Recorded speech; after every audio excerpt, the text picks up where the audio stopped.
Hi everyone, চলো তোমাদের সাথে পঞ্চমীর দিনের ব্লগটা শেয়ার করি। তো পঞ্চমীর দিন আমরা চলে গেছিলাম দমদমে ঠাকুর দেখার জন্য। তো আসা মাত্র আমরা চলে গেছিলাম খেতে। তো এখানে এসে মোমো খেয়ে নিয়েছিলাম। তো খাওয়া দাওয়া করে আমরা চলে গেছি আবার অর্জুনপুর আমরা সবাই ক্লাবের ঠাকুরটা দেখতে। তো এটা ছিল ইনস্টাগ্রামের মোস্ট ভাইরাল সব প্যান্ডেলের মধ্যে একটা। তো আমার ভীষণ ভালো লেগেছে। অনেকেই রিভিউ দেখলাম যে খারাপ, মানে প্যান্ডেলটা নিয়ে কারোর কোনো প্রবলেম নেই, ঠাকুরটা নিয়েও নয়, লাইন দেওয়াটা নিয়ে। তো লাইন তো দিতেই হবে ঠাকুর দেখতে গেলে বা প্যান্ডেল দেখতে গেলে। তো সেই দিক থেকে আমাদের কোনো প্রবলেম ছিল না। সব এক এক করে সব ঠাকুরই আমরা প্রায় দেখেছি। প্রতিটা ক্লাবের নাম আমার জানা নেই, তো যেটুকু পেরেছি তোমাদের সাথে ভিডিওতেই শেয়ার করব।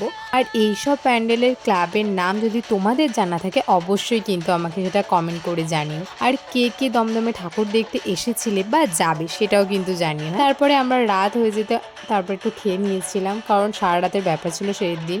তো সারা রাত আমরা হোল নাইট ঠাকুর দেখবো এরকম প্ল্যান করে বাড়ি থেকে বেরিয়েছিলাম।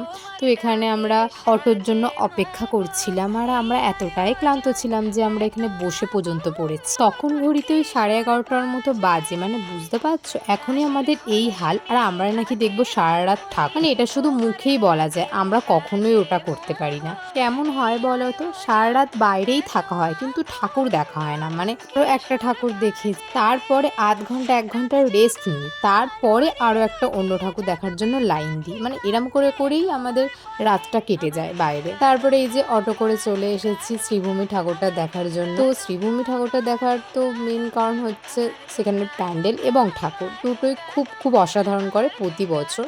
এবং বিশেষ করে এখন ইনস্টাগ্রাম খুললে যেটা হয় কি, কদিন আগে যে বৃষ্টি হয়েছিল তার জন্য মানুষ নাকি 1 হাঁটু জল মারিয়ে ঠাকুর দেখতে যাচ্ছে। তো আমি ভেবেছিলাম জল হয়তো থাকবে, কিন্তু আমার এক্সপেকটেশনের বাইরে ছিল ব্যাপারটা। জল ছিলই না, পুরো ক্লিন, মানে পরিষ্কার একদম শুকনো রাস্তা ছিল।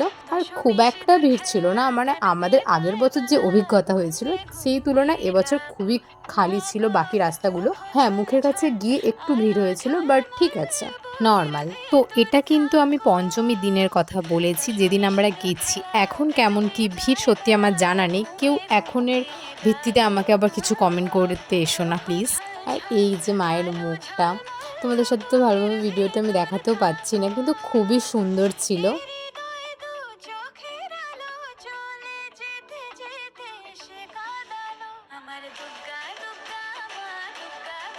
তারপরে চলে এসেছিলাম সন্তোষ মিত্র স্কোয়ারের ঠাকুরটা দেখতে। মাঝখানে আর কোনো রকম ভিডিও করিনি। আর তোমরা তো সবাই জানো এখানে থিমটা ছিল অপারেশন সিন্দুর।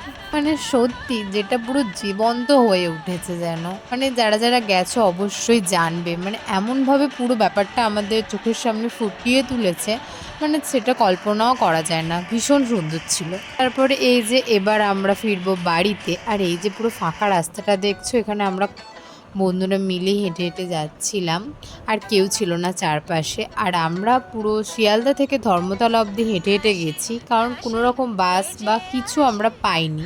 লাস্টে ধর্মতলায় এসে এখান থেকে আমরা 4:30টার সেকেন্ড বাসটা ধরে গেছিলাম বাড়িতে। তো আজকে ভিডিওটা এই অবধি, বাই।